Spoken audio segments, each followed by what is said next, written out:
नमस्कार, मैं हूं रविंद्र जैन और आप देख रहे हैं मुंबई मास टाइम्स। आइए देखते हैं आज की मुख्य खबर।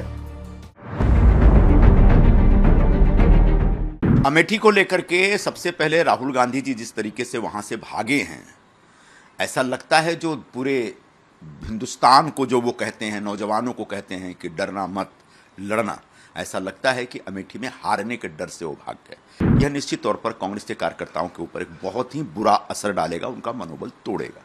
पूरे कांग्रेस पार्टी के यूपी में दो ही विरासत की सीट है, एक रायबरेली और दूसरी अमेठी। विरासत कर पहले से बहुत चर्चा में है। निश्चित तौर पर राहुल जी ने विरासत कर लागू कर दिया, सिर्फ रायबरेली अपने पास रखी है और बाकी छोड़ दिया। अमेठी को लेकर के सबसे पहले राहुल गांधी जी जिस तरीके से वहां से भागे हैं, ऐसा लगता है जो पूरे हिंदुस्तान को जो वो कहते हैं, नौजवानों को कहते हैं कि डरना मत, लड़ना, ऐसा लगता है कि अमेठी में हारने के डर से वो भाग गए। यह निश्चित तौर पर कांग्रेस के कार्यकर्ताओं के ऊपर एक बहुत ही बुरा असर डालेगा, उनका मनोबल तोड़ेगा। पूरे कांग्रेस पार्टी के यूपी में दो ही विरासत की सीट है, एक रायबरेली और दूसरी अमेठी। विरासत कर पहले से बहुत चर्चा में है और उसके तहत आधा रखेंगे, आधा छोड़ देंगे या सरकार ले लेगी। तो निश्चित तौर पर राहुल जी ने विरासत कर लागू कर दिया, सिर्फ रायबरेली अपने पास रखी है और बाकी छोड़ दिया।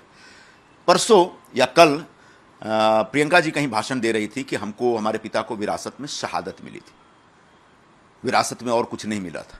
आज ऐसा दिख रहा है कि प्रियंका जी ने खुद अमेठी में चुनाव लड़के शहीद होने के बजाय एक कार्यकर्ता को दे दिया शहीद होने के लिए, यानी शहादत की उस परंपरा को भी उन्होंने खंडित कर दिया है।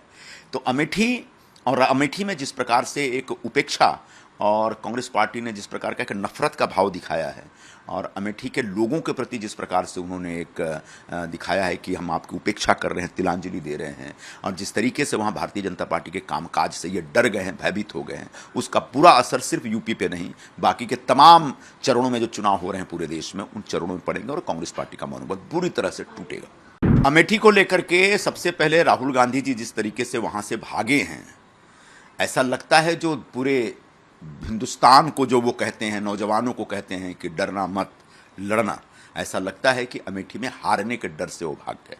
यह निश्चित तौर पर कांग्रेस के कार्यकर्ताओं के ऊपर एक बहुत ही बुरा असर डालेगा, उनका मनोबल तोड़ेगा।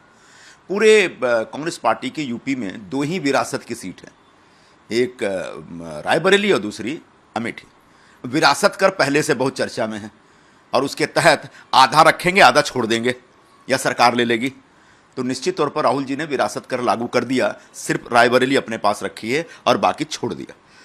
परसों या कल प्रियंका जी कहीं भाषण दे रही थी कि हमको, हमारे पिता को विरासत में शहादत मिली थी, विरासत में और कुछ नहीं मिला था।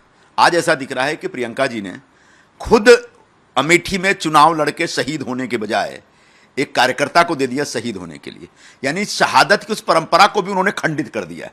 तो अमेठी में जिस प्रकार से एक उपेक्षा और कांग्रेस पार्टी ने जिस प्रकार का एक नफरत का भाव दिखाया है और अमेठी के लोगों के प्रति जिस प्रकार से उन्होंने एक दिखाया है कि हम आपकी उपेक्षा कर रहे हैं, तिलांजलि दे रहे हैं, और जिस तरीके से वहाँ भारतीय जनता पार्टी के कामकाज से ये डर गए हैं, भयभीत हो गए हैं, उसका पूरा असर सिर्फ यूपी पे नहीं, बाकी के तमाम चरणों में जो चुनाव हो रहे हैं पूरे देश में, उन चरणों में पड़ेंगे और कांग्रेस पार्टी का मनोबल बुरी तरह से टूटेगा।